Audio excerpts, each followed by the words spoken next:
Se tem muita pressão, não desenvolve a semente.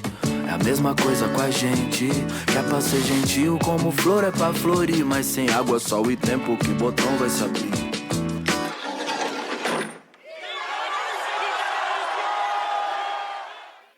Começa agora a série especial Cidade Livre, uma parceria do Guilhotina, o podcast do Le Monde Diplomatique Brasil, com a Fundação Rosa Luxemburgo. Eu sou Luiz Brasilino, estou aqui com Bianca Pio. E aí, pessoal, tudo bem? Bom, nesse episódio a gente recebe as ativistas Jô Pereira, Kelly Fernandes e Maíra Ribeiro. Oi, Jô, tudo bem? Oi, Luiz, tudo bom? Oi, Bianca, Maíra, Kelly. Oi, Kelly, tudo bem? Olá, Luiz, estou muito bem. E você? Olá também, Bianca, Maíra e Jô. Oi, Maíra, tudo bom? Olá, gente, tudo bem?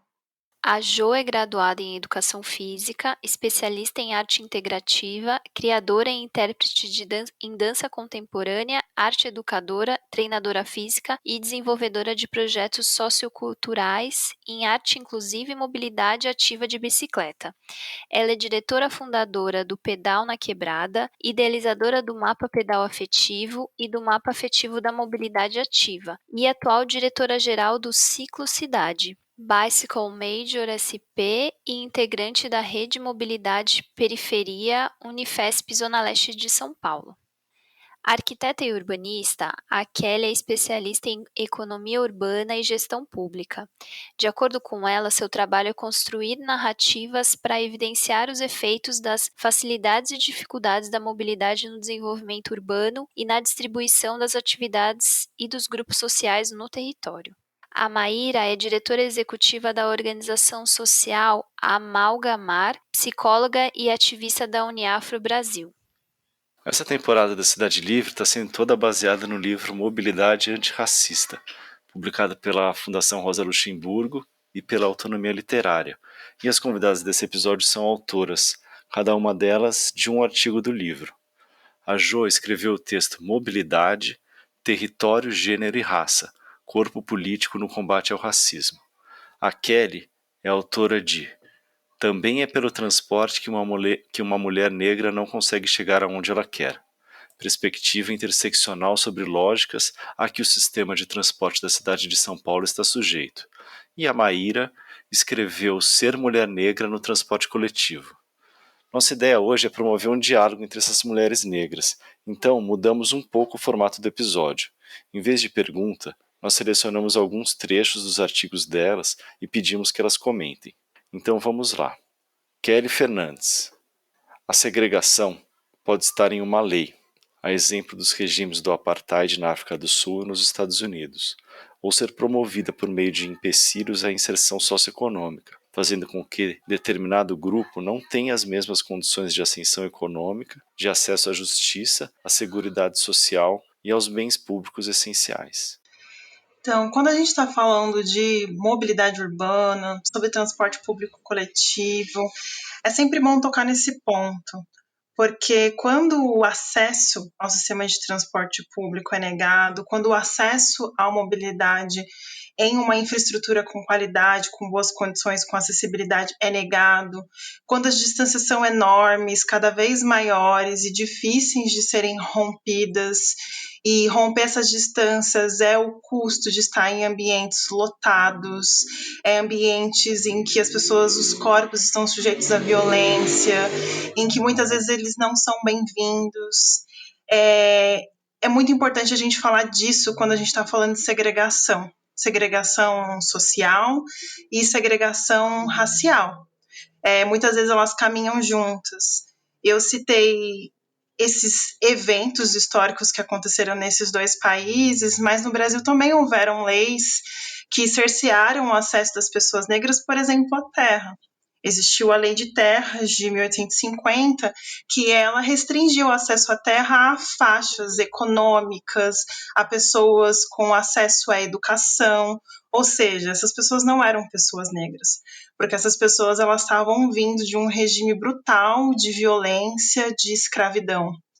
Então, qualquer lei que cerceava as atividades que essas pessoas faziam nos espaços públicos, ou que coloca uma barreira para você é alfabetizado, você não é alfabetizado, como, por exemplo, antes não era possível votar se você não era alfabetizado. Isso são formas de colocar barreiras para que essas pessoas avancem, para que haja um movimento social, para que haja mobilidade social.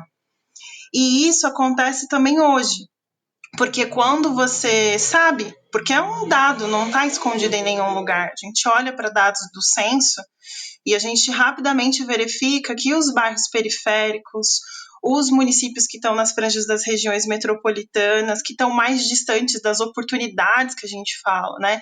São atividades econômicas, são atividades culturais também, de lazer e de educação.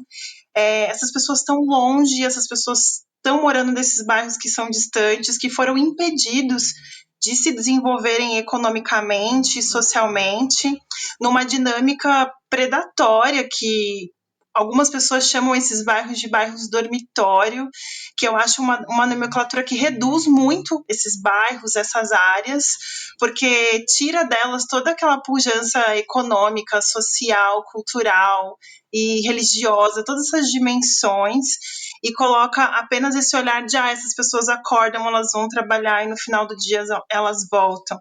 Então, todo esse tempo gasto no transporte público, a gente precisa enxergar também como o tempo que essas pessoas deixam de estar com as suas famílias, que elas deixam de poder destinar para atividades de estudo, atividades de lazer para poder cuidar do seu corpo, ter uma saúde melhor, que elas são expostas à poluição, tendo a sua saúde dia a dia degradada.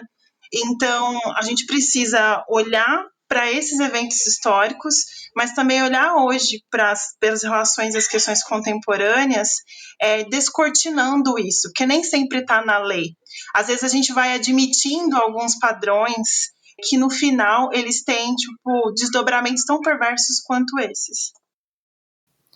Olha, Kelly, é tão interessante o que você traz com isso, que a gente tem, né, acho que nós três aqui temos essa vivência das periferias e como mulheres negras, enfim, e vindas de famílias da negritude ou famílias afro-indígenas, e muitas vezes afro-indígenas nordestinas, a gente tem esses apartheids muito presentes desde sempre nas nossas vivências, desde sempre. Isso é muito, muito presente, esse não poder avançar por conta dessa imobilidade que a gente recebe como imposição de sobrevivência. Quando foi para eu pensar na escrita desse artigo, para corroborar nessa publicação, eu voltei a ler Cidade Febril. E, de novo, aquilo me atravessa muito quando a gente vê que tem um projeto, né? No nosso país, o nosso país foi toda essa construção de Brasil é uma construção embasada num projeto de desumanização das pessoas que foram escravizadas, né? A gente fala da negritude, mas a gente tem também que trazer aqui os nossos povos originários. E isso, se a gente traz na linha do tempo, traz toda uma corrente histórica, né, desses nossos povos originários, dos povos escravizados que foram trazidos de África e depois de tudo isso abandonados não é nem a sorte, abandonados completamente à desumanização, a gente vai percebendo que ao longo da história esse projeto de invisibilizar as pessoas, segregando elas aonde pudesse não ter nada para que ela continuasse sobrevivendo ou que ela continuasse existindo, é um projeto muito pernicioso. E se a gente traz para o hoje, né, 2021, e nessa era pandêmica, esse projeto ainda continua acontecendo. Esse projeto ainda continua agora até com um projeto um projeto edificado nas políticas de base de uma presidência, né? Aí a gente vai fazer uma discussão bem profunda disso. Então, esses apartheids, eles continuam acontecendo no nosso país, sejam nas regiões periféricas de qualquer estado do Brasil, seja do estado mais rico ao estado mais pobre, seja nas regiões mais empobrecidas desde quando o nosso país foi foi usurpado, foi invadido, foi roubado e foi deixado ao reles da sorte. Então, a gente pensar em todo esse projeto de país, esse projeto de construção social, que ainda a gente luta e milita para que essa igualdade seja alcançada, né, dentro das mínimas condições, igualdade nos direitos de habitação, né, que a Kelly trouxe muito bem aí em relação à terra. A gente ainda não tem isso. Igualdade no direito de saúde, de educação, de lazer, de cultura. Quando que a gente consegue? Né? Nós aqui, nós somos quase uma nata dessa sobrevivência, mas a custas do quê? Né, às custas de quem? Às custas de muitas gerações que estão vindo e estão nessa militância, nessa resistência de furar esse projeto social, dessa necropolítica instaurada e perpetuada desde a invasão, desde da tomada do nosso país, né, de quem estava antes. Então, a discussão dessa mobilidade urbana, ela amplia, ela traz aí olhares para a gente ampliar muito profundos, muito com muito ainda a ser feito. Gosto muito de ouvir as minhas manas, porque quando a gente se escuta, a gente se ressignifica, né? E aí a gente sempre volta para pensar, né, nas nossas ancestrais, né? Quando a gente consegue se reconectar dessa forma como agora, né? E pensar que nesses apartheids, né, de todas essas estruturas, né, eu sempre brinco que se houve escravidão, se a escravidão é um fato, tudo que está acontecendo agora não acontece por acaso, né? E aí os corpos negros, principalmente os corpos das mulheres negras, eles são, né, a prova do não acaso, né? Justamente por conta dos apartheids institucionais e principalmente pelo apartheid do gênero, que vai fazendo com que essa intersecção vá fazendo a gente ter que realmente buscar se mover em volta de si mesma para poder ressignificar os espaços em que a gente ocupa, né? E aí essa reflexão da mobilidade, que ela é ancestral, né, desde a África, os corpos negros precisam se mover, né, desde lá a gente começa a se mover para ressignificar, né? E nesse momento a gente começa a perceber, né, como que essas potências vão se criando em meio a essas amarras institucionais que desses apartheids, né? Tanto os apartheids de território quanto os apartheids de ir e vir, né? Que eu acho que esse que é o mais fundamental. Porém, quanto mais, né, esses processos de necropolítica vão engessando corpos que têm por tradição ancestral se mexer para ressignificar, a gente tem esses movimentos que estão sendo criados, né? Quando a gente vai pensar em como essas mulheres negras se organizam na periferia para lidar e para poder propiciar que o transporte seja melhorado ali naquela região, né? Porque são elas que estão por ali, né? Desde circulando na rua, né? Porque as necessidades de ser esse corpo te obriga, né? A institucionalidade de ser, né? Que aí você é obrigado a fazer coisas para poder existir e você tem que sempre ressignificar essa existência através da mobilidade. A minha avó, ela tinha por hábito conhecer a cidade andando pelas linhas de ônibus, né? Para ela era muito importante perceber como a cidade estava girando e como que ela fazia parte disso, indo conhecer esses espaços. E eu acredito que essas últimas políticas públicas, mesmo que pequenas, né, tipo, de transporte mesmo, e o meu contato intenso com os jovens, né, tem me feito ver muito como que isso tem acontecido de novo, né, nesse novo movimento disso, de construção, de furar esses bloqueios todos e ressignificar, né, como é que eu posso me deslocar nessa cidade e principalmente como é que eu vou fazer para ocupar os espaços, né, de territórios que me foram ceifados. Maíra Ribeiro. É chegada a hora da percepção daquelas que construíram e constroem a cidade, que desde antes da senzala acolhem e cuidam, trabalham jornadas múltiplas vezes maiores que toda a população. É o momento do despertar.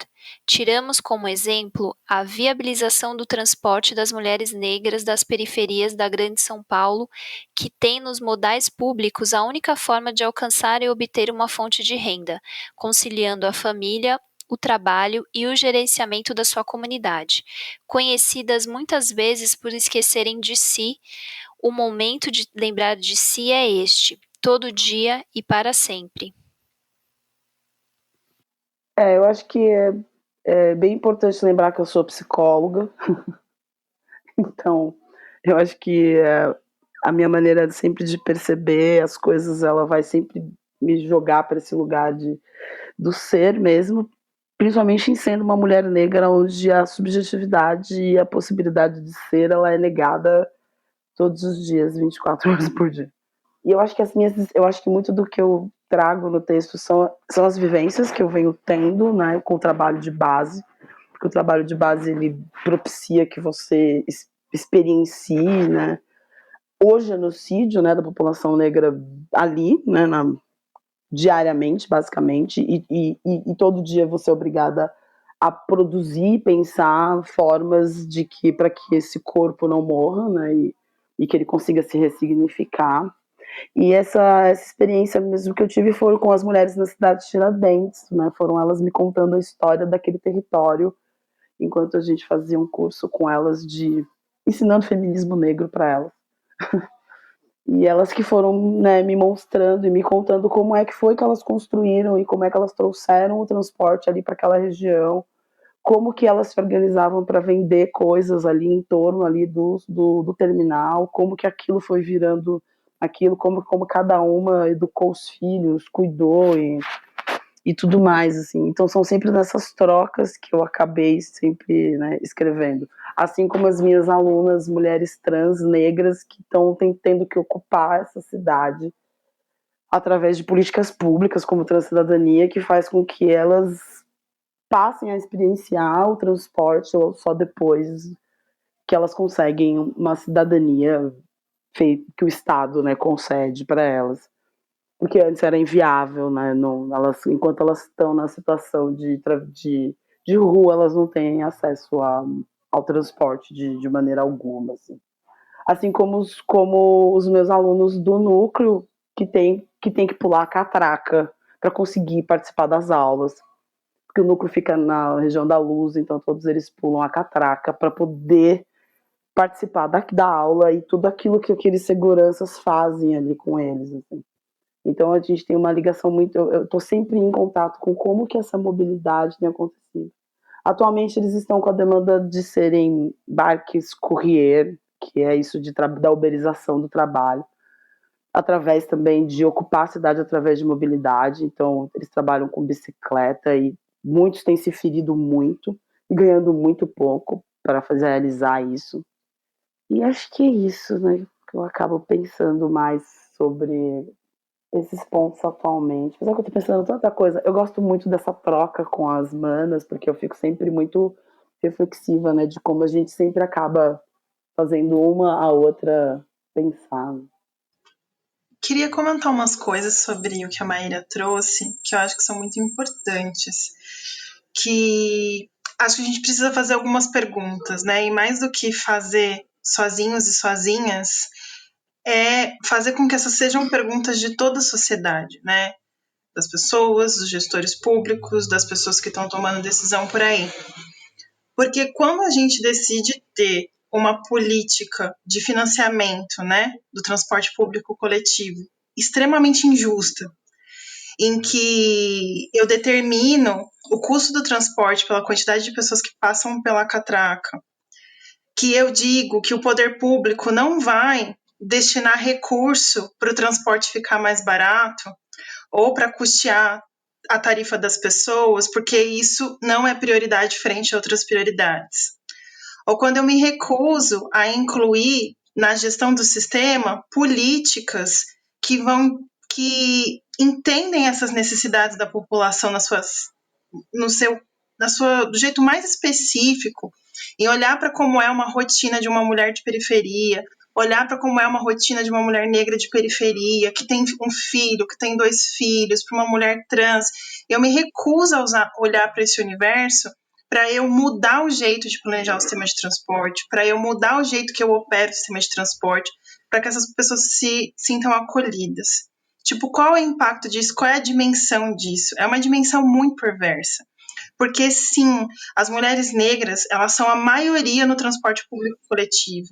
E quando a gente se rejeita a mudar o transporte coletivo e torná-lo mais justo, mais democrático, mais acessível, a gente está rejeitando essas pessoas. E acho que algo muito lindo que a Maíra trouxe, que é a centralidade que o próprio transporte coletivo acaba tendo na vida das mulheres, justamente porque elas são maiorias nesse transporte coletivo. Porque elas precisam do transporte coletivo para levar os filhos na escola, porque sim, a demanda de cuidado ela recai de forma perversa sobre as mulheres, seja de cuidar das crianças, seja de cuidar, de repente, de uma pessoa mais velha que está doente, ou levar alguém no hospital. E quando essa mulher ela tem uma jornada extensa de trabalho e às vezes ela não conta com uma integração para poder passar na creche na volta, ela tem que gastar às vezes mais uma passagem de transporte ou tem que andar por vários quilômetros porque ela não tem condição de pagar essa passagem de transporte. Ou uma mulher idosa, por exemplo, que deixou de ter acesso a uma gratuidade no transporte público coletivo e agora não consegue ir ao hospital. E negligenciando isso, a gente está negligenciando essa centralidade que o transporte público tem na vida das mulheres. E é sempre bom lembrar que o transporte público, ele é um meio de transporte mais sustentável, ele ocupa menos espaço nas ruas, ele é melhor para a sociedade como um todo. Então, ao optar, que muitas vezes não é porque a gente quer, porque a gente é levada para essa alternativa de transporte, a gente está contribuindo mais uma vez, dentre todas as outras milhares de contribuições que a gente faz, para uma sociedade mais sustentável, para uma sociedade mais justa. Então é importante a gente fazer e refazer essas perguntas, mas não no intuito de ficar num ciclo de questionamento, mas de fazer mudança, de propor mudança. E essas mudanças têm sim que passar pelo jeito que a gente olha para a mobilidade, porque a mobilidade, muitas vezes, ela fica vítima de um discurso muito tecnocrata que a gente fala. Ficam lá os técnicos discutindo como levar uma quantidade X de pessoas do ponto A para o ponto B no menor tempo possível e blá, blá, blá, blá, blá, blá, blá, blá, blá. E a sociedade não é convidada para participar desse processo. Ela não é convidada para decidir quais são as prioridades. É essa população que está usando o transporte público. E algo que eu tento trazer também, essa necessidade de trazer a mobilidade, o transporte para um campo mais da ciência social, para a gente conseguir dialogar com a vida das pessoas, para a gente assentar as políticas de transporte no chão, porque é no chão que a mobilidade e o transporte acontece. Então, me traz 3 momentos a fala, tanto a escrita de Maíra e a complementação dela, quanto o que Kelly traz na fala. O momento das nossas ancestrais, das mais longínquas até as nossas ancestrais que foram escravizadas e que foram a base da nossa continuidade enquanto povo negro. Um outro momento, quando ainda somos nós, a grande maior parte das mulheres e das mulheres negras, quem subsidia e quem sustenta toda o cuidado de uma sociedade, eu não digo nem só de uma casa, de uma sociedade. E um terceiro momento, que é esse momento que a gente vive agora, o quanto que esse percentual do cuidado aumentou mais de 20% em comparação ao que era antes da pandemia, que era até 40% dos trabalhos de cuidado, né, de toda a ação de cuidados, ficava sobre 40 horas por semana, a mulher ficava com essa função dos cuidados, e hoje nós estamos em 61 horas por semana a mais de trabalho de cuidado.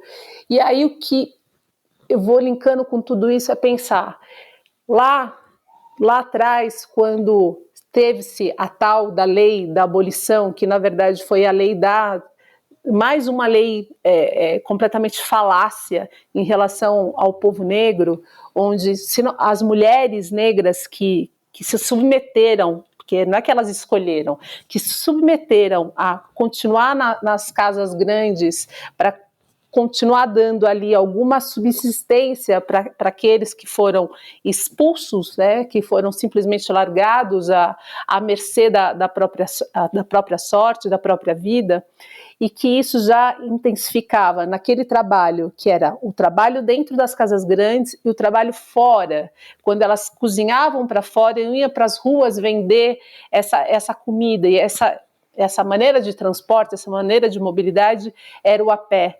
Se a gente pensar de 1880 para 2021, ainda somos nós, as mulheres negras, as que mais andam a pé. Não porque a gente está fazendo trekking, caminhada, cuidando da saúde. Que bom, quiçá que isso uma hora chegue, mas é porque ainda o transporte público é muito caro para o bolso de uma mulher que não sai do ponto A ao ponto B. Ela não sai de casa para o trabalho. A Kelly trouxe isso. Ela sai, antes de chegar no trabalho, ela tem uma porção de funções que muitas vezes está relacionado a esses cuidados que ficou lá em casa. E quando ela volta desse trabalho, tem outros tantas funções também desses cuidados em relação a quem está em casa, que pode ser os filhos, que pode ser os mais velhos, que pode ser a família como um todo, que pode ser a comunidade. Então, quanto de tempo que se dedica, né? Quanto de horas que se dedica, que é dedicada dessa mulher, dessas mulheres para o outro, para os outros, e que para ela resta quase nada. E para tudo isso e para toda essa dedicação, essa movimentação, requer muito do corpo dela. Eu falo muito desse lugar, desse lugar da carne, do corpo físico, que é um lugar de atuação, um lugar onde eu trabalho profissionalmente, porque esses corpos, eles também se cansam. Esses corpos, eles se cansam fisicamente, eles se cansam emocionalmente, eles se cansam mentalmente e se cansam espiritualmente. Então, a mobilidade, trazendo agora para essa realidade de corpos e deslocamentos, de longas e múltiplas tarefas, ela faz com que essas pessoas, essas mulheres negras, essas mulheres das periferias, elas dediquem mais horas para os outros, para essa sociedade que não é só ela, do que para ela mesma. E isso vai implicar em todo esse conjunto dessa saúde, dessa mulher que é completamente invisibilizada perante o Estado, seja pela mobilidade, seja por direitos de trabalho, seja por direitos de saúde, seja por direitos ao descanso, que muitas vezes ela acaba não tendo. Jô Pereira. Vivendo num território periférico, muito cedo bate um sino nas ideias. O que eu sou? Gente de valor ou descartável? E aparece de maneira muito sutil, disfarçada em conversas, quase sempre dizendo sobre o outro. A fulana que mora na rua de terra, ou a ciclana na viela tal. O moleque sujo que vive na rua, filho da tal. Cedo também as coordenadas de como se portar na rua. Levar sempre documento de identidade, não encarar a polícia. Ai, ontem eu estava assistindo Dois Estranhos. Se vocês ainda não assistiram, assistam. E o que me bateu desse filme, para mim, traduz exatamente nisso que eu escrevi. A gente vive sempre num pesadelo. É um looping do pesadelo. Você dorme, acorda e aquilo se repete. Aí você dorme de novo e acorda e aquela mesma sensação de repetição daquilo.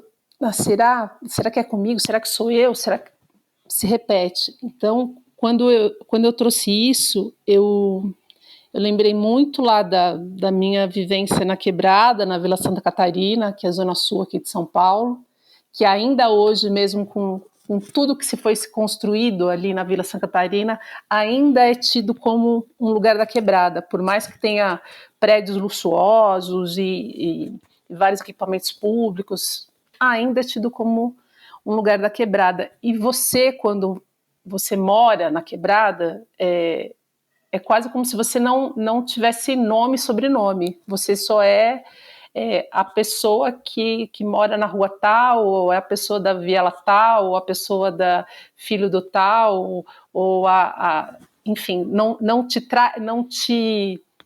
qualifica pelo teu RG, te qualifica pelo local, pela geografia que você habita. E se a gente traz isso para a construção social, isso o tempo todo aparece. O tempo todo aparece. O CEP, né? Eu tenho um amigo de Itaim Paulista que sempre fala assim: é melhor você não dizer o CEP que você mora se você mora na quebrada, porque logo vão te classificar pelo teu CEP, não pela pessoa que você é, pelo nome que você tem, pelas qualidades que você tem, pelas formações, enfim, que você tenha. E a minha reflexão vai muito em cima, quando que a humanização, a gente vai retomar a nossa humanização enquanto pessoas? Não importa, não importando o lugar que você mora, não importando ser mulher ou uma pessoa trans, que hoje a gente está fazendo bastante essa discussão, não importando o quanto você tem de melanina na cor da pele, porque ainda tudo isso é o que vem no peso de você como uma mulher negra que mora na periferia. E eu costumo dizer, isso é um costume que eu venho trazendo de um longo tempo, que eu não sou uma mulher periférica e nunca fui uma mulher periférica. Eu sou uma mulher do lugar que eu quiser ser, do lugar que eu quiser estar, assim como todas as pessoas que moram nas franjas das cidades, nas franjas de uma localidade. As pessoas, elas são, ou elas estão, ou elas vão para onde elas quiserem estar. E isso, na construção dessa pessoa, vai sendo atravessado muitas coisas, muitos nãos. Eu lembro muito cedinho, ouvindo minha mãe e meu pai falando para mim e para os meus irmãos: não saiam sem identidade. As pessoas, se vocês forem parados, principalmente pela polícia, eles precisam saber que vocês têm documento, que vocês existem.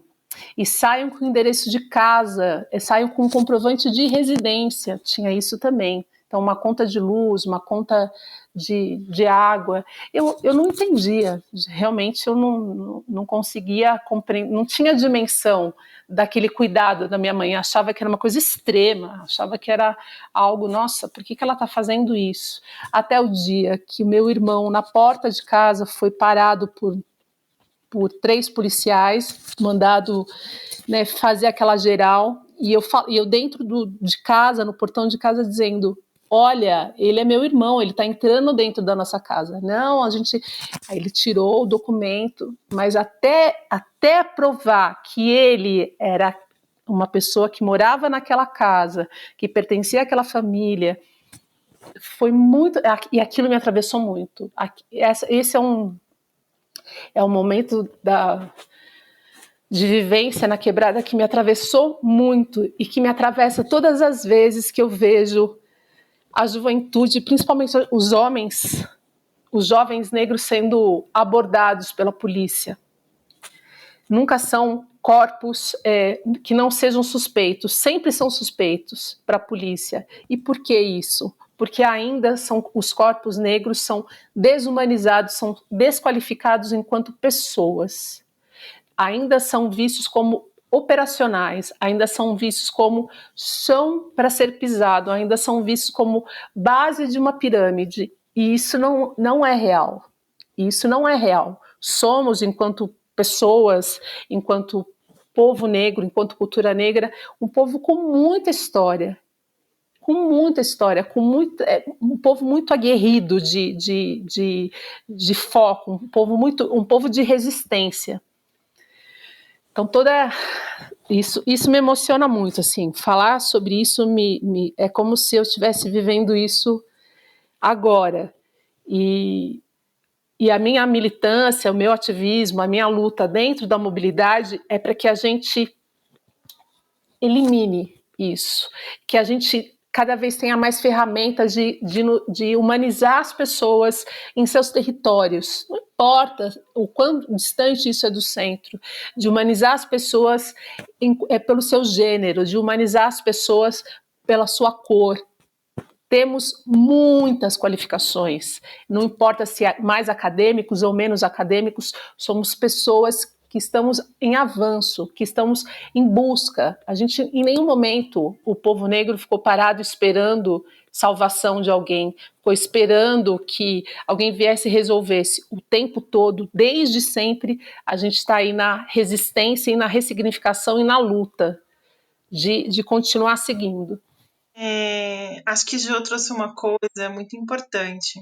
Ela trouxe essa coisa de que nos move, né? Ela disse um pouco do que move ela e foi inevitável também pensar um pouquinho sobre o que me move, né? Porque falar sobre mobilidade urbana é falar sobre o movimento da forma mais completa que existe, né?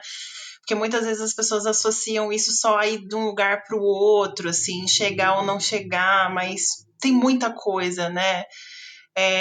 Tem o porquê que as coisas estão ali, não em outro lugar, o como que eu mudo isso me muda, o quanto isso me bloqueia ou me liberta. Então tem inúmeras dimensões para a gente explorar. E aí eu acho que trazendo um pouquinho de mim, acho que foi muito importante quando o meu olho abriu, assim, sabe? E o meu olho abriu dentro de um transporte público. Eu lembro que eu fiz minha graduação numa universidade frequentada por pessoas de classe média alta, via ProUni, e então eu me vi tendo que sair de São Mateus, na zona leste de São Paulo, e ter que ir até um bairro de classe alta para estudar, junto com pessoas com uma situação socioeconômica que eu nunca tinha, nem sabia que existia. E aí eu tomei conhecimento durante a graduação. E aí, de alguma forma, pegar o ônibus, pegar o metrô, andar mais um pouco para chegar na faculdade, deixou de ser um deslocamento e começou a ser um ato político. Eu comecei a olhar para aquilo com revolta, às vezes com raiva, às vezes com amor, e foi nesse caminho que eu me encontrei enquanto gente, enquanto pessoa, e aí começou algo a me transformar por dentro, né? Esses trânsitos, né? De uma camada para outra, que enfim, políticas públicas permitem esses trânsitos, né? Que são formas possíveis de romper com prisões sociais. Então, ao fazer isso, eu consegui me reconhecer enquanto um sujeito periférico, enquanto uma mulher negra, e eu comecei a reivindicar o meu espaço nesses lugares, não imitando essa forma de ser, mas sendo genuinamente aquilo que eu era por ser uma pessoa que foi nascida e crescida numa periferia, criada por uma mãe negra e por um pai negro numa periferia. Então, essa experiência foi muito importante para mim, fez com que eu me localizasse socialmente, que está além do morar num bairro ou outro, como a Jo disse, e com que eu conseguisse me mover como eu me movo hoje, né?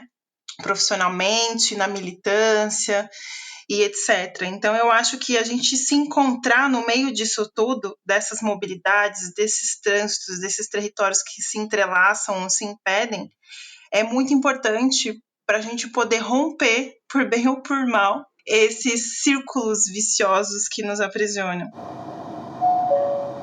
Jo Pereira. A invisibilização do ser humano, transformando-o em animal para ser devorado, se não física, psicologicamente, todas as postulações são para enfatizar a desumanização do corpo negro feminino, desde a mais tenra idade até a maturidade, colonizando pensamentos de segregação, sexualização, objetificação e permissividade à violência perpetrada pelo racismo.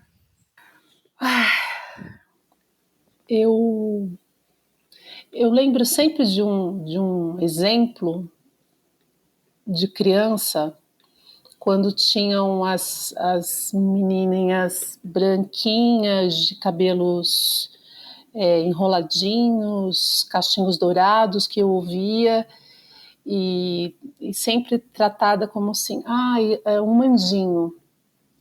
E uma outra mesma criança, da mesma idade, uma criança negra, sendo tratada já como um corpo hipersexualizado.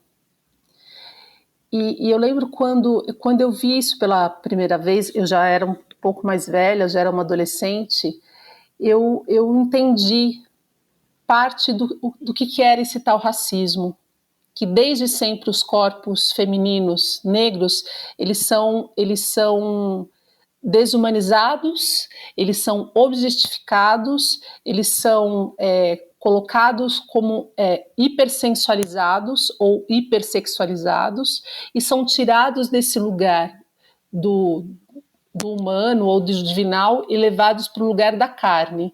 E aqui, eu lembro que aquilo me atravessou de uma forma muito... Eu fiquei muito raivosa, eu fiquei muito braba, eu fiquei com muita raiva. E eu lembro de ter respondido para o adulto, por que a menininha branca de cabelo cacheado é um anjinho dourado e a menininha pretinha, da mesma idade, é quase uma mocinha, sendo que as duas crianças têm a mesma idade. E eu fui trazendo esse... Claro que não me responderam, né? Achavam que eu era uma adolescente raivosa. Nossa, a Jo é uma adolescente raivosa. A gente vai se tornando uma pessoa raivosa mesmo, uma pessoa irada, porque cansa de o tempo todo o seu corpo ser colocado como um corpo de venda, num comparativo com outro corpo de outra pessoa branca, com um comparativo de divinal, de especial, de acima da média, de diferenciado por uma qualidade melhor. E até por isso,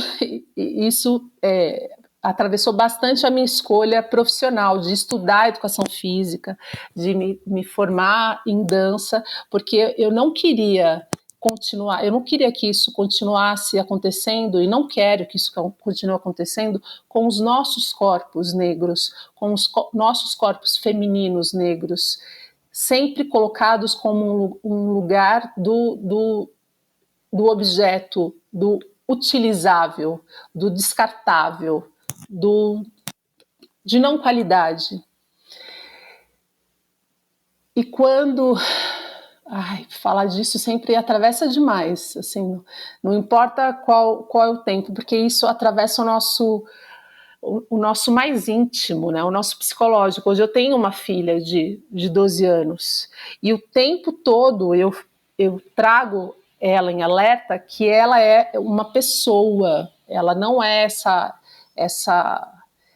esse lugar que querem colocá-la como um mulherão, ou um corpo assim, um corpo assado, porque você vai perdendo a sua característica humana, você começa a querer se esconder do mundo. Ou você se esconde, ou muitas vezes o que acontece, né, nas periferias, principalmente, nas famílias mais pobres, principalmente as famílias com menos estruturas emocionais, muitas vezes essa menina ela acaba cedendo, ou sendo cedida, ou sendo assediada sem o consentimento dela, e aquela infância dela ela acaba se perdendo.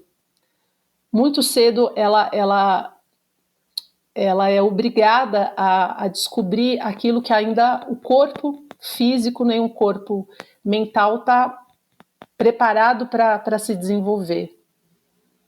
E isso é uma violência muito grande. Isso é um racismo que ainda não foi nominado, esse racismo. Não foi, a gente hoje tem tantos estudos aí do racismo, se fala do racismo recreativo, né, do que quando a pessoa faz alguma piadinha com você em relação à tua cor, mas é uma brincadeira, se fala do racismo estrutural, do racismo institucional, mas não se fala desse racismo que atravessa os corpos negros femininos, não se fala desse racismo que hipersexualiza os corpos negros femininos desde a mais tenra idade, não se fala desse racismo que desqualifica esses corpos negros femininos quando eles estão mais maduros, como se essas mulheres já não existissem mais como mulheres na sociedade. Então, pensar tudo isso é pensar que esse racismo é muito pernicioso e muito violento nos nossos corpos, muito violento nas nossas emoções. O tempo todo a gente tem que buscar se reestruturar e se defender daquilo que a gente é atacada, sem mesmo nem saber que a gente está sendo atacada, mas que já está sendo colocada desde muito cedo no mercado do capital da carne. Isso é algo que pouco se fala dentro de uma discussão de racismo, mas que nós, como mulheres, sabemos o quanto que o assédio nos atravessa, desde sempre. Quantas meninas são molestadas na mais tenra idade. Porque ela tem um corpinho tão pronto, é uma criança. Mas ela estava me provocando. Como ela te provoca? É um corpo de uma criança. E na adolescência, na juventude, não tem consentimento e é invadida. E quantas mulheres são violentadas? E aí eu trago isso até para o feminicídio, né? Ainda somos as que mais somos assassinadas por esse lugar do parceiro, do amor, que de amor não é nada, é assassinato mesmo. Então é uma discussão do racismo que precisa ser falada e precisa ser nominada. Corpos negros femininos não são pratos de comida para a sociedade carnal do capitalismo. Eu gosto muito de tudo que a Jo trouxe, né? Acho que nos dois momentos, né? E total me representa, né? Tudo que ela falou e também como essas dores perpassam, né? E eu acredito que a gente sempre tem que refletir, né? Como a Grada Quilomba traz pra gente, o tamanho que é o pacto perverso da branquitude, né? Ele é muito grande, né? E é ele que é, né? O criador dessas amarras institucionais, desses apartheids, né? É daí que vem, né, tudo isso, né, desse pacto perverso de uma branquitude que só se vê em si mesma e gosta de espiar, né, a dor do outro que ele mesmo causa, né. Então, eu sempre fico pensando, né, em como é que esses nossos corpos de mulheres negras são muitas vezes, e principalmente, né, que eu acho que é a invisibilidade é a maior brutalidade, né, desse pacto perverso da branquitude, porque começa disso, né. Então, hoje todos os movimentos, né, que inclusive eu trago muito isso no meu texto, de pensar que os movimentos sociais são geridos e eles, todos os grandes movimentos, né, abolicionistas, tudo foi iniciado por mulheres negras, né, que não são, né, as grandes, né, não são elas grandes figuras públicas da nossa história, né. A gente fala muito dos grandes homens aí, dos homens negros, mas eu acho que começa daí, né? Porque o pacto perverso da branquitude, que parte do homem branco, tem mais facilidade de ceder um pouquinho na sua expiação a este homem negro, mas que ao mesmo tempo, nesse momento em que ele cede, aquilo que a Jo também trouxe, que é isso, também é este homem negro que é o que está ali no final e que é ele que vai sofrer a abordagem da polícia, né? Porque o pacto perverso da branquitude, ele sempre vai fazer... A branquitude, ela é um mal em si mesmo, né? Então toda vez que ela tá no ambiente, provavelmente, né, você tá sempre num filme Corra. Tipo agora, eu gosto, para mim é muito complexo todas essas estruturas online, porque eu sou eu sou preta e gorda, então eu sou bastante paranoica, entendeu? Eu sou a preta paranoica, aquela lá mesmo, aquela da TV, sabe? Então eu não confio muito nos, né? E porque eu percebo o tamanho do pacto da branquitude e a grande necessidade da expiação, né, da dor, né, disso, né? Então é o que eu procuro falar para as minhas alunas, principalmente para as mulheres negras trans jovens, né, que, né, é muito complexo, tudo é muito complexo, né, dentro do pacto perverso da branquitude, como assimilar esse corpo que é muito não eu, né, muito não eu, né, uma mulher trans negra é muito não eu para um pacto, nesse pacto perverso, né.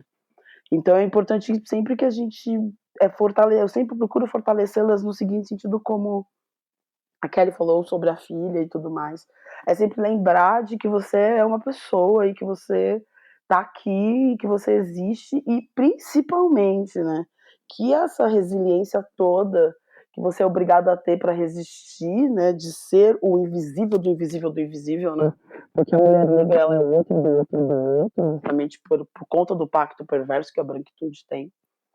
que você pode recriar, né? Você que tem a habilidade de recriar, né?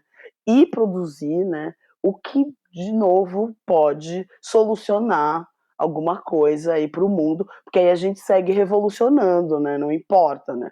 A gente continua revolucionando, né? Então, hoje as grandes produções de cinema e as grandes produções artísticas estão partindo do pensamento e da ideologia de mulheres negras, de mulheres trans. Eu vejo, por exemplo, na Câmara, né, que eu estou muito próxima com as meninas, elas foram minhas alunas, todas elas de alguma forma, as que foram eleitas, e são mulheres trans que estão ressignificando seus espaços públicos, e elas estão ressignificando a questão da negritude dentro, né, fazendo política pública, e dentro do ápice que é a Casa Grande, né, porque é isso, né, a gente vai sempre se movimentar, né, e atualmente, né, por conta da Covid, né, a Covid tem sido algo brutal de novo, né, na população negra e brutalmente na mulher negra, que além de estar vulnerável ao Covid diante de todas aquelas questões que a gente já trouxe aqui, que as meninas trouxeram, também está muito ligado a pensar e que nesses cuidados triplicaram e que ainda por cima elas estão tendo que lidar com o enlutamento. Claro que também enlutamento é uma outra habilidade que foi obrigada a ser desenvolvida por mulheres negras que perdiam seus filhos e ainda perdiam os pares, os maridos, e agora a gente está tendo esses enlutamentos em toda a família, que também é do suporte, né, dessa mulher negra que está ali, né, que tem que cuidar desses jovens que tem uma outra maneira de ressignificar. E o genocídio está tão intenso que a gente não para de ver notícias, né? Então a gente está agora com uma mulher negra na televisão aí chorando pela morte do filho dela e morto pelo pacto perverso da branquitude, que vai lá e aliena, pega a não subjetividade desse corpo desse menino negro, transforma ele em alguma coisa que ele não sabe muito bem o que é, e ao ele se confrontar com as práticas perversas da branquitude, ele morre, né? Porque a gente é preto, a gente não pode fazer certas coisas, né? Minha avó já dizia. Por quê? Porque a gente tem que tomar muito cuidado, né? Porque o pacto perverso da branquitude, ele tá sempre acontecendo. E ele acontece cada vez que a gente está em interação, né, com as pessoas brancas e nesses espaços brancos, né, como a Grada Quilomba sempre gosta de nos lembrar. Né? Só para reforçar, porque todas as falas são muito centrais e elas vão na direção, tipo, nós estamos indo em direções muito parecidas, né? Isso é muito, muito lindo.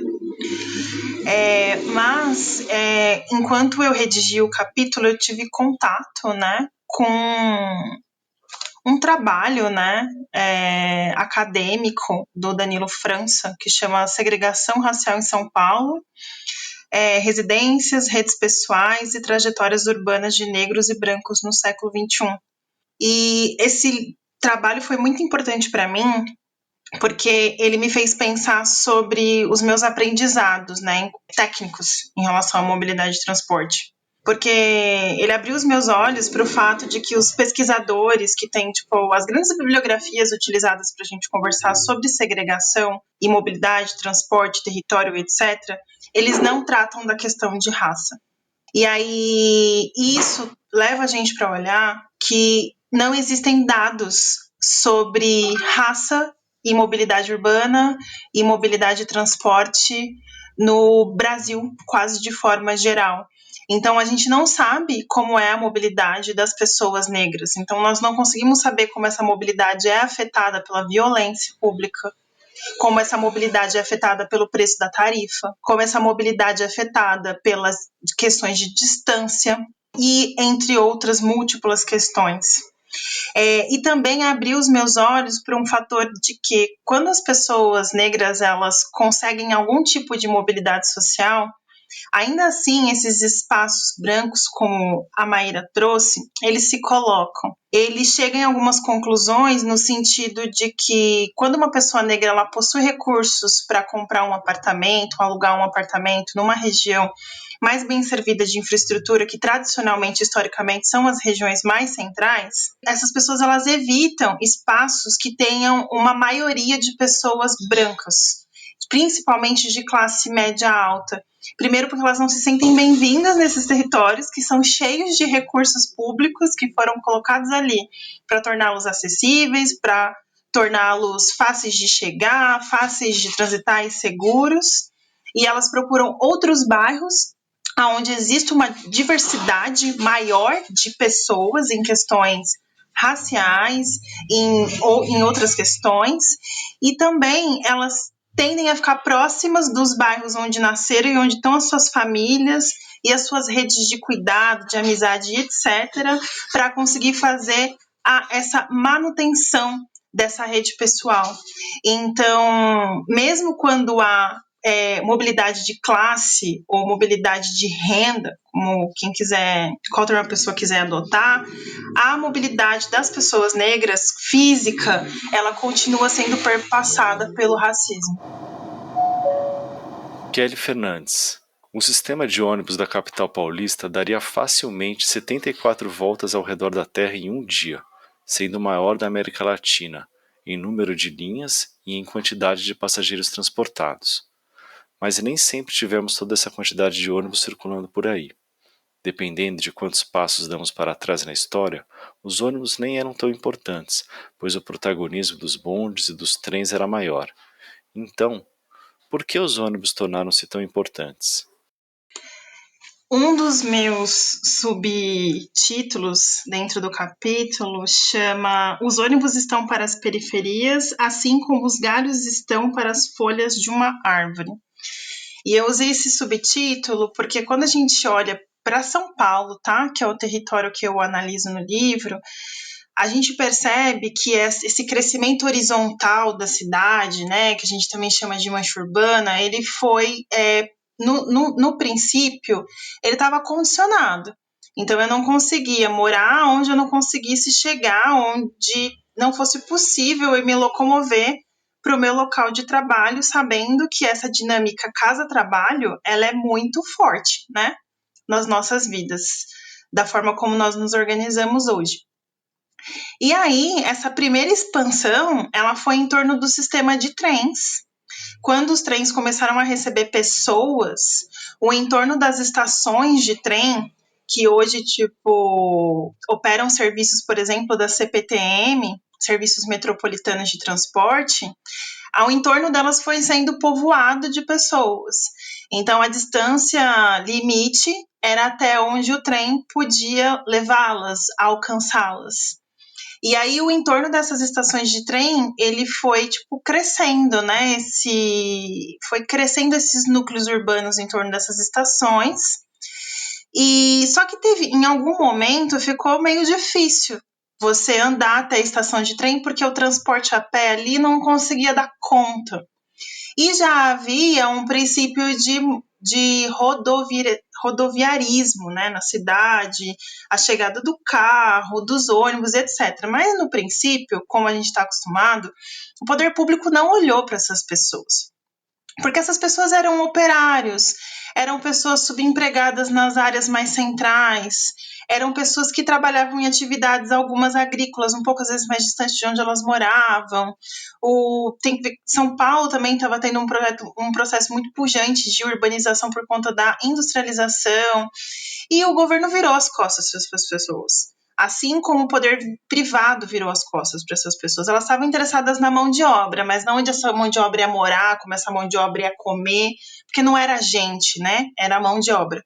Assim como muitas vezes as pessoas pensam e planejam um sistema de transporte. Não é gente, né? São uma quantidade de números que eu preciso transportar de um ponto para o outro. Então, nesse rumo, o ônibus se inseriu, e ele se inseriu de maneira privada. Foram pessoas que tinham um pouco mais de condição financeira e podiam comprar um veículo um pouco maior, transportar essas pessoas para os lugares de trabalho. Aí eles cobravam um valor ali pré-combinado que cabia dentro do orçamento das pessoas e levavam elas para onde elas precisavam ir, né? Seja para fazer uma compra, adquirir alguma coisa, ou ir até um serviço público que não existia nesses bairros, ainda bairros quase sem ruas, sem esgoto, muito sem energia elétrica. Como meu pai dizia, eu cheguei aqui, era tudo mato. Então, o transporte, o início do sistema de transporte público por ônibus em São Paulo são de pessoas com seus próprios veículos transportando gente. Aí só quando isso começou a ser uma questão muito gritante e pressionar muito, as pessoas não estavam chegando nos seus trabalhos, elas estavam atrasando, a mão de obra não estava conseguindo chegar, começou a ter um problema econômico e aí começou a ser um problema público, tipo, no sentido de que passou a ser um problema do poder público também. E aí foi criada uma empresa pública, essa empresa pública operou durante um tempo, principalmente nas linhas que elas não eram rentáveis, né? Porque tem que ver que a urbanização nesse período era tipo, tinha um bairro mais denso ali, aí tinha uma longa distância em que não tinha novos bairros, ainda era tudo muito no começo, tudo começando a acontecer.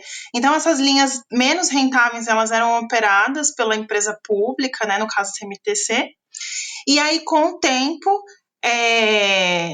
essa empresa pública, ela foi tendo problemas de gestão e etc, até por operar essas linhas de ônibus não rentáveis, bem entre parênteses, né, e aí, com o passar do tempo, hoje a gente entra rapidamente, né, sem poder dar muito detalhe, no contexto de hoje, que o sistema de ônibus da capital paulista, ele é concedido, então existe uma licitação, existe uma concessão, que tem empresas de ônibus que operam os ônibus aqui na capital, e tudo mudou ao longo do tempo, as coisas foram sendo melhor regulamentadas,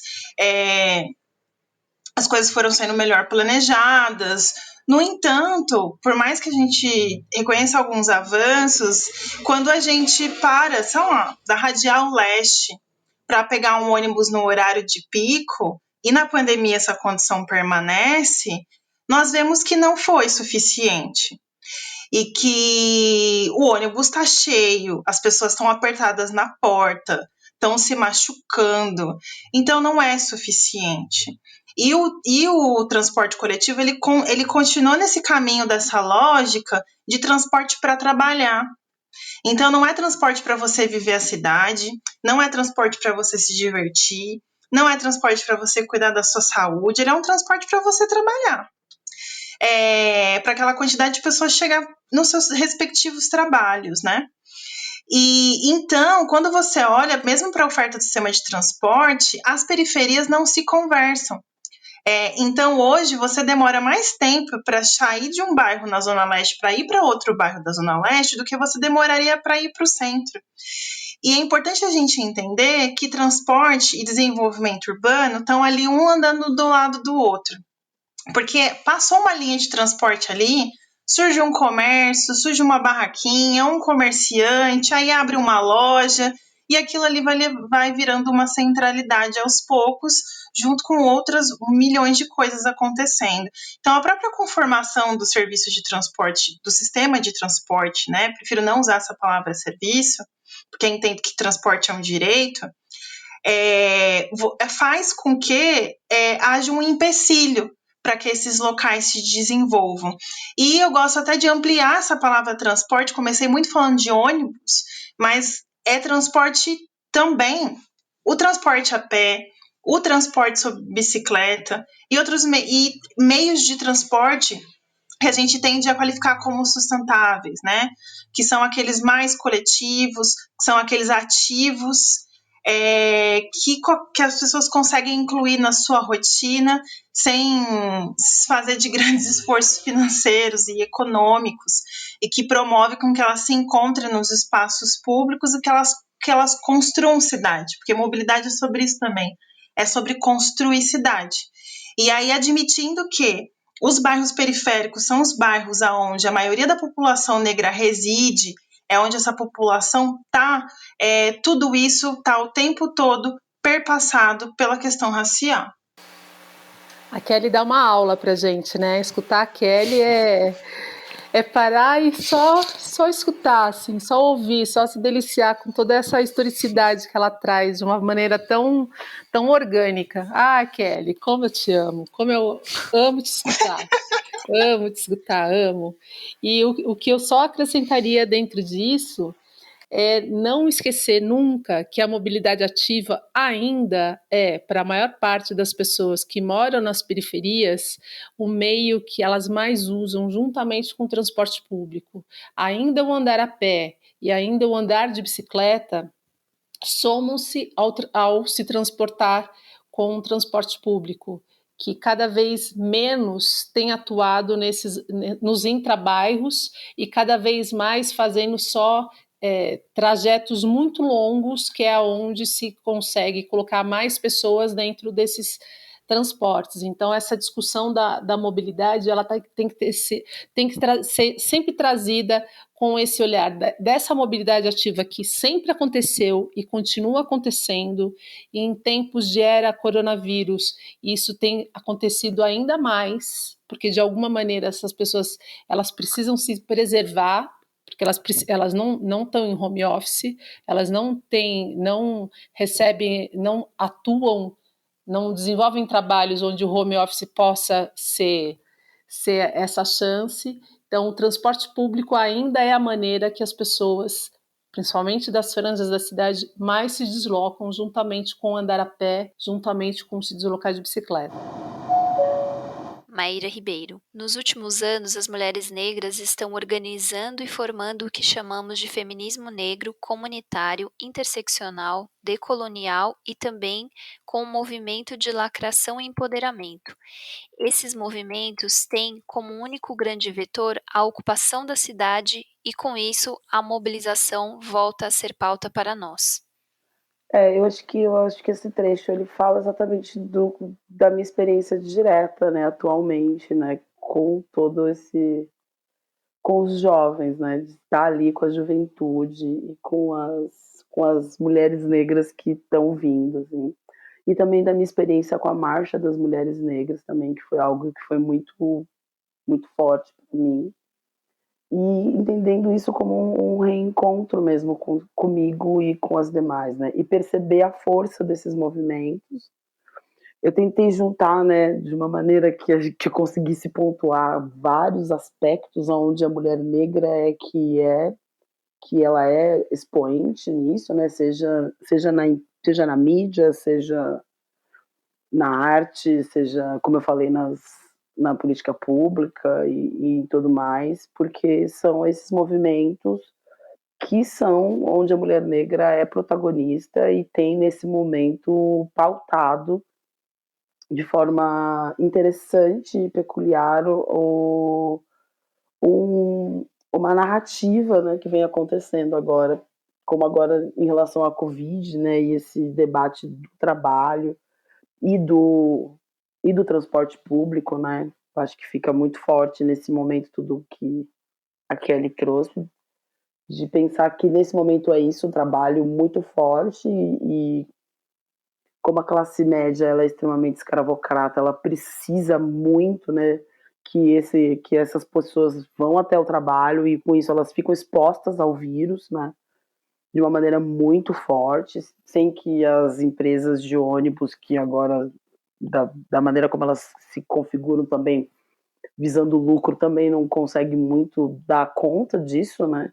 Então a gente está passando por mais um grande fenômeno de massa, onde as mulheres negras dentro do transporte estão sendo protagonistas porque elas estão tendo que trabalhar dentro dessas condições, serem expostas a contaminação, né, do vírus que é extremamente letal e que a gente ainda não sabe aonde isso vai parar e como que ele se manifesta no corpo.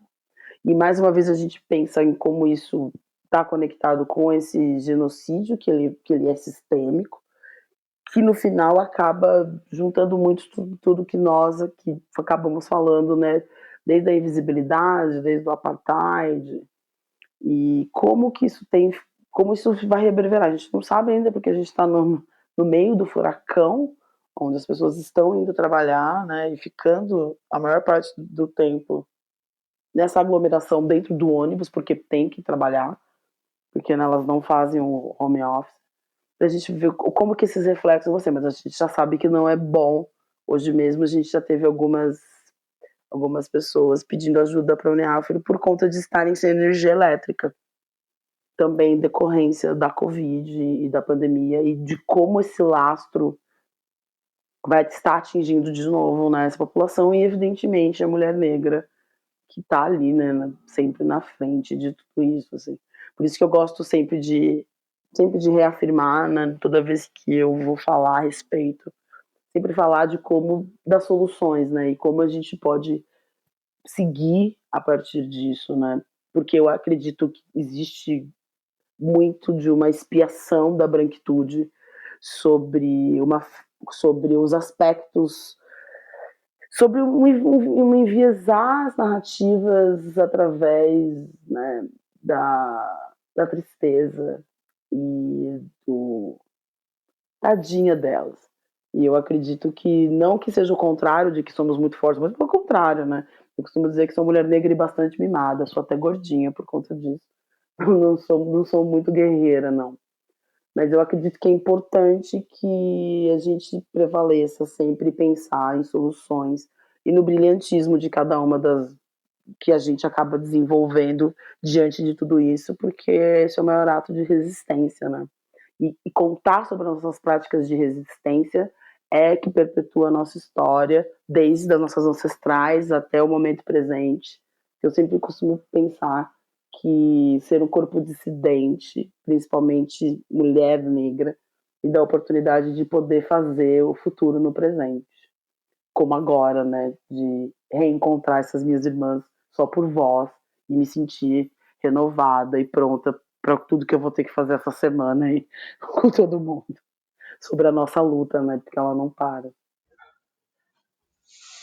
Então, pegando esse gancho da Maíra sobre a Marcha das Mulheres Negras, veio um pensamento muito forte na minha cabeça, né? Que é algo que tá sempre aí. A rua é um espaço político, né? Então, todas as questões que estão sendo debatidas e disputadas na sociedade, elas extravasam nas ruas, né? Seja dizendo quem pode ou não estar aqui, ou quando a gente, mesmo perante uma situação de risco mesmo, a gente se coloca na rua, né? Porque acho que às vezes a gente, mobilidade, a gente fica muito capturado para essa discussão da mobilidade até o trabalho, mas muitas vezes a gente está na rua por política, né? Porque a gente está lá, olha, eu existo, eu importo. Principalmente nós mulheres negras, né? As pessoas costumam usar um termo, né? Tipo acadêmico / técnico, que chama marcadores sociais da diferença. Não tem como a gente não ser mulher negra por 1, 2, 3 horas ou num passeio até um lugar determinado. Nós somos mulheres negras o tempo, estamos mulheres negras e somos mulheres negras o tempo todo. Então, acho que chega uma hora em que a gente, ao reconhecer essa questão, a gente também coloca isso na sociedade enquanto um fator de potência, né? Porque hoje, escutando Maíra e Jo, eu saio potente. E quando eu leio outras mulheres negras, quando eu escuto outras mulheres negras, sobre quando eu penso nas sabedorias que as mulheres negras da minha vida e da minha família compartilham comigo o tempo todo, eu me sinto potente. E muitas vezes é essa potência, essa ancestralidade, esse ser uma mulher negra que me dá a força de tirar a cabeça do travesseiro de manhã e persistir, né? Seja pelas gerações que estão aí. Eu acho que uma das coisas mais lindas que eu já recebi foi um dia em que uma mana mais jovem assim falou: nossa, eu me sinto muito feliz de saber que você existe, nesse espaço que você existe, porque eu começo a entender que talvez eu possa ocupar um espaço parecido com o seu, uma coisa que eu achei que não era possível. E isso é um motor de vida, porque hoje eu acho que ter essas referências, assim como eu tenho as minhas referências, tipo, como a Jo, como a Maíra, como Sueli Carneiro, como Angela Davis e tantas outras mulheres que abriram caminho para mim, fonte de vida e de força, né? Então eu acho que é muito importante a gente olhar para todas essas barreiras, todos esses entraves, mas no sentido de colocá-los abaixo, né? E não deixar que esses entraves nos coloquem para baixo. Então, trazer essa questão de reivindicar os lugares, né, que nos são por direito, e também jogar a luz de quanta gente tem construído muita luta por aí, né? Algumas pessoas aparecem mais, outras menos. Eu não posso deixar de dizer que a minha mãe fazendo coxinha na cozinha de casa e sendo camelô na frente do Hospital São Mateus, ela também não estava nessa luta, sabe? Então, eu acho que tem muita gente silenciosa que tá aí abrindo caminho, sabe? E essa figura do abrir caminho, como abrir caminho nessa rua que é política. Então, hoje, eu gostaria de terminar essa conversa com um teor de otimismo, sabe? Porque eu acho que a gente precisa disso, ainda mais esses tempos tão sombrios que a gente está passando. A gente precisa se alimentar e se retroalimentar para a gente continuar lutando pela nossa existência. E eu saio da mesma forma que a Maíra, alimentada e com vontade de vida, sabe? Vontade de resistência. Então, só tenho a agradecer, Maíra, Jo, Luiz e Bianca, por a oportunidade de trocar essa ideia tão boa, tão potente. Minhas manas, Maíra, Kelly, que tessitura tudo isso, que tessitura, que ter sido forte, que ter sido profundo essa nossa conversa. Me traz bastante, assim, dentro do que vocês duas disseram, dos nossos alicerces, os nossos alicerces que foram passados, mas que continuam sendo o nosso presente, para a gente continuar seguindo aí para o nosso futuro. Sem os nossos alicerces históricos, ancestrais, familiares, afetivos, impulsionadores, a gente não segue. Então, se hoje a gente está aqui, tiveram lá atrás aquele corpo político das amas de leite, que elas deixavam de dar para os filhos, para poder alimentar os filhos dos brancos, dos outros, para continuar resistindo e existindo a família do que ela tinha e que ela queria que continuasse existindo. E essa família hoje também somos nós. Se a gente teve Luísa Marim, se a gente teve Dandara, se a gente teve Teodosina, se a gente teve tantas mulheres históricas, e cada vez mais a gente está numa crescente de mulheres negras vindo aí nessa construção acadêmica, sim, mas também uma construção que vem do chão, que vem desses nossos alicerces do passado, desses nossos alicerces que estão sempre presentes. Não tem como a gente passar por toda essa conversa e não lembrar de todas as nossas contemporâneas, de todas as mulheres contemporâneas que estão nessa resistência, nessa guerrilha, nessa construção. Temos muito mais mulheres negras acadêmicas hoje do que teve até há 20, 30 anos atrás. Se a gente teve Lélia Gonzalez, a gente teve Lélia Gonzalez por uma aguerrida. Se a gente teve Beatriz Nascimento, foi uma mulher aguerrida. Hoje temos muito mais. Temos nós aqui, Maíra, Kelly, Jô Pereira, temos Sueli Carneiro como nossa base, temos Djamila, Joyce Bert, Carla Cotirene. Hoje a gente pode nomear tantas mulheres. E tem uma mulher que, para a gente, agora ela é mais do que semente, é a nossa bandeira de luta, que é a Marielle, que a gente vê Marielle em todas nós, a gente vê Marielle em cada mulher, a gente vê Marielle em cada mulher que está na luta, seja na luta para tentar pegar aquele ônibus e chegar naquele trabalho no horário certo, né, no horário que ela precisa pegar, seja as mulheres que estão dentro das câmaras, né, lutando aí por políticas públicas para todos nós, para todas nós, para todos nós.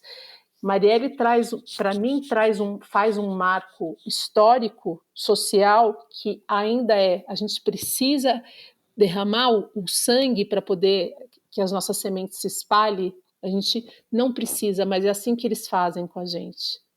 Mas a gente vai continuar resistindo, e a gente vai continuar falando, e a gente vai continuar construindo, e a gente vai continuar trazendo para as nossas narrativas, para as nossas escritas, para as nossas práticas, para as nossas trocas, tudo de mais forte e tudo que nos atravessa e que nos alicerça para a gente continuar seguindo. Porque a gente tem muita luta ainda para fazer, mas a gente não desistiu. Não vai ser um país onde a necropolítica está sendo alimentada dia a dia por aquele ou por aqueles que deveriam estar cuidando de nós que a gente vai desistir. Não vai ser exatamente por conta das quase 450 mil pessoas mortas agora na Covid, assassinadas na Covid, que a gente vai continuar resistindo. Vai ser por nós, pelos nossos que vão continuar à frente, pelas as próximas gerações, mas também por aquelas que vieram antes. Então eu agradeço muito a troca, agradeço muito o papo, agradeço muito aí Luiz e Bianca pelo convite, agradeço bastante Rosa Luxemburgo por ter tido esse olhar e esse insight junto com o Paik e com Rafaela para fazer essa organização de um livro tão necessário e que a gente continue discutindo essa mobilidade antirracista de uma forma ampla, muito além do ir e vir, muito além do que se dentro do mobility case, que eu sempre digo, a gente fala no mover-se, mas é um mover corpos, é um mover ideias, é um mover pelas políticas públicas, é um mover por construções que são pedacinhos feitos por todas as pessoas que fazem parte dessa sociedade. Então eu só agradeço pela troca e que a gente continue firmes e segurando aí uma na mão da outra para a gente continuar construindo. Obrigada.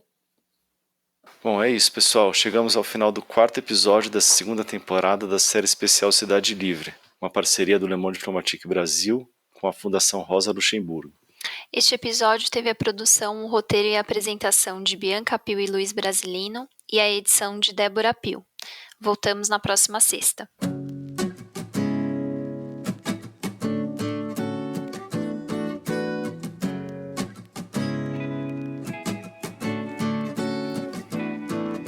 Se tem muita pressão, não desenvolve a semente. É a mesma coisa com a gente, que é pra ser gentil como flor é pra florir, mas sem água, sol e tempo que botão vai se abrir.